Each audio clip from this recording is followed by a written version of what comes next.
एक बार ट्रेन से पिता पुत्र यात्रा कर रहे थे। पुत्र की उम्र करीब 24 साल की थी।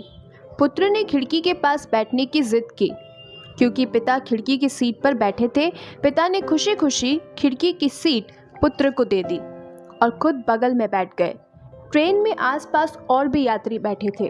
ट्रेन चली तो पुत्र बड़ी उत्सुकता से चिल्लाने लगा, देखो देखो पिताजी, नदी, पुल, पेड़ पीछे जा रहे हैं, बादल भी पीछे छूट रहे हैं। पिता उसकी हाँ में हाँ मिला रहे थे। उसकी ऐसी हरकतों को देखकर वहां बैठे यात्रियों को लगा शायद इस लड़के को कोई दिमागी समस्या है। 24 वर्ष की उम्र में ये ऐसी हरकतें कर रहा है। पुत्र बहुत देर ऐसी अजीबोगरीब हरकतें करता रहा। तभी पास बैठे एक यात्री ने पिता से पूछा कि आप अपने पुत्र को किसी अच्छे डॉक्टर को क्यों नहीं दिखाते, क्योंकि उसकी हरकतें तो सामान्य नहीं है, हो सकता है इसे कोई दिमागी बीमारी हो। उस यात्री की बात सुनकर पिता ने कहा, हम अभी डॉक्टर के पास से ही आ रहे हैं। पिता की बात सुनकर यात्री को आश्चर्य हुआ।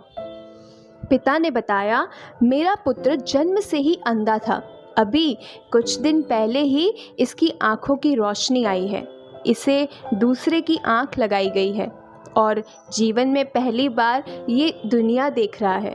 बस इसीलिए ये ऐसी हरकतें कर रहा है, क्योंकि ये सारी चीज़ें इसके लिए एकदम नई हैं, ठीक वैसे ही जैसे किसी छोटे बच्चे के लिए होती है। पिता की बात सुनकर आसपास बैठे लोगों को अपनी गलती का एहसास हुआ और उन्होंने उनसे क्षमा मांगी। दोस्तों, जिंदगी में कई बार हम बिना सच्चाई जाने ही कुछ लोगों के प्रति अपनी एक राय बना लेते हैं, क्योंकि हम उसके बारे में वही सोचते हैं जो हमें दिखाई देता है। इसीलिए किसी के भी बारे में राय बनाने से पहले हमें उसकी सच्चाई जान लेनी चाहिए, जिससे बाद में जब सच्चाई का हमें पता लगे तो हमें शर्मिंदा ना होना पड़े।